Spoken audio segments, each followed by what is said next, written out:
I've been in the manosphere for going over 4 years now.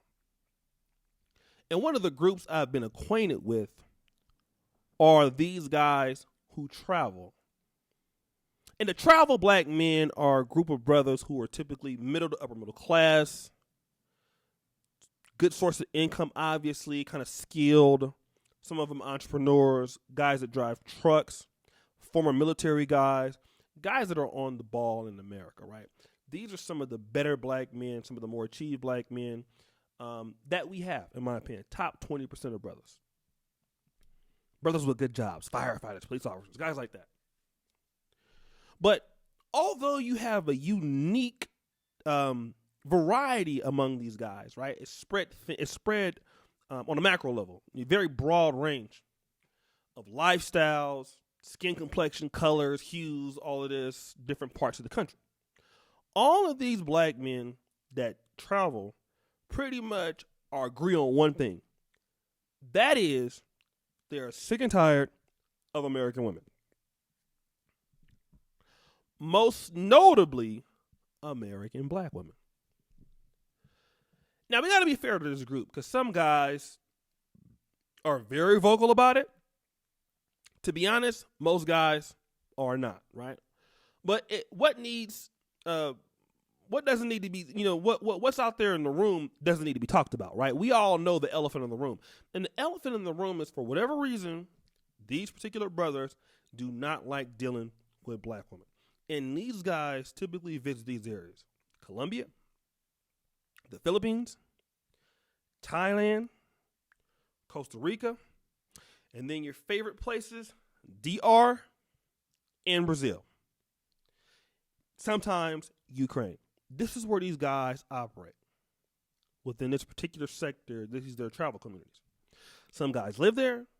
Some guys visit a lot. Some guys live there half year.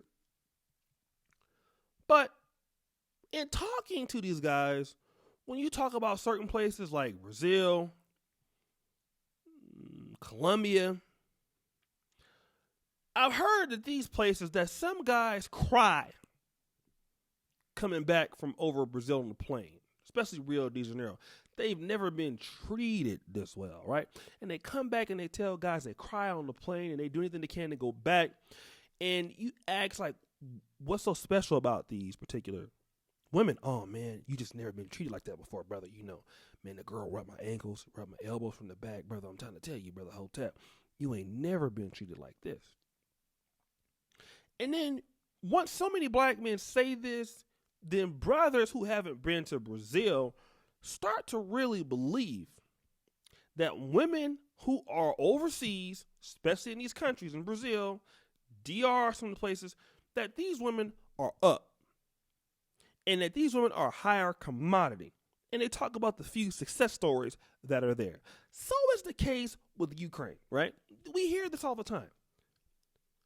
But let me talk about this guy named Caesar. And I'm going to talk about how he's very similar to brothers in these travel communities, some of them. Now, some of these brothers are mongers, and that's all that they do. But some guys are looking for love.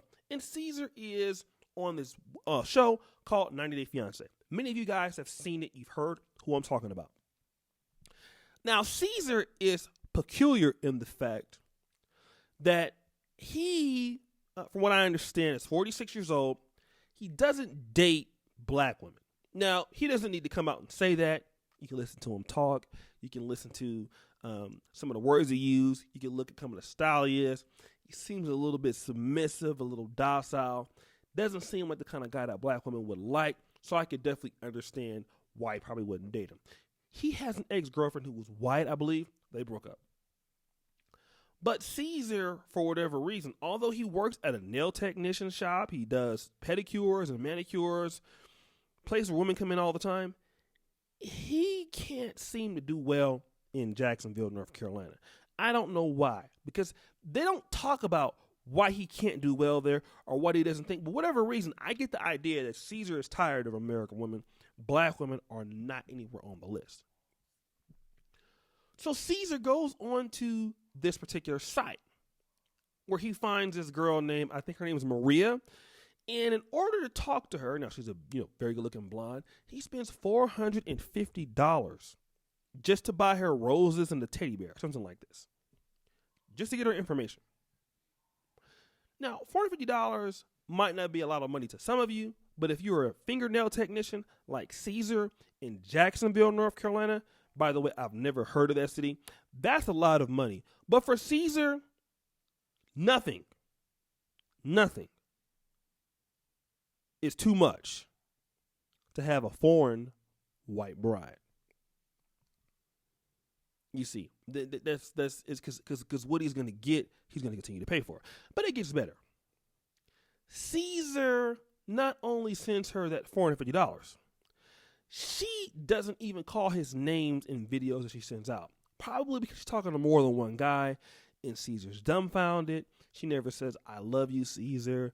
No. She talks about, I love you, boo. Thank you, boo. Things that she can say to anybody else. But Caesar, not being tired of being stupid, he starts to send her $800 a month. Not even seen her yet. And he haven't even got the draws yet. He haven't even met up with her. Oh, by the way, she canceled on him 3 times. He lost the money for those trips. Still sends her $800. Now, this is extraordinarily dumb. Most black men would not do this. But just keep following what I'm talking about because the principle, I believe, is the same. After 5 years, he has spent $50,000 in trying to spend more and work more to see somebody who won't see him. All because one thing. Some brothers will do anything to say that they have a foreign bride. Or to say, I have a white bride. That's not from America. And you know what? I really got to talk to you guys before I get into the nitty gritty because I want to align myself with you. I get it that American women are not what you want. I get it that the femininity is not there. I get it that this and that and the third is going on. I understand that. What I don't get is you guys who go overseas and gas it up like foreign women are just that much better than American women. Now, this is what I want to talk about. And I'm a guy that's been all over the world. I have, very few people travel as much as I do around different continents that touch all the time. I mean, listen, I have to get my third passport now. That's how many places I've been. You guys, if you go live there and you're getting treated like this, I understand. But for you guys out there that would do anything to say you have a foreign wife, that will spend, some of you guys spend this money. You might not spend $800 a month. You might spend $150, $200. You guys are pretty much answering the question that the only way you can do this is by spending that kind of goddamn money. In other words, this woman wouldn't really want anything to do with you outside of that money.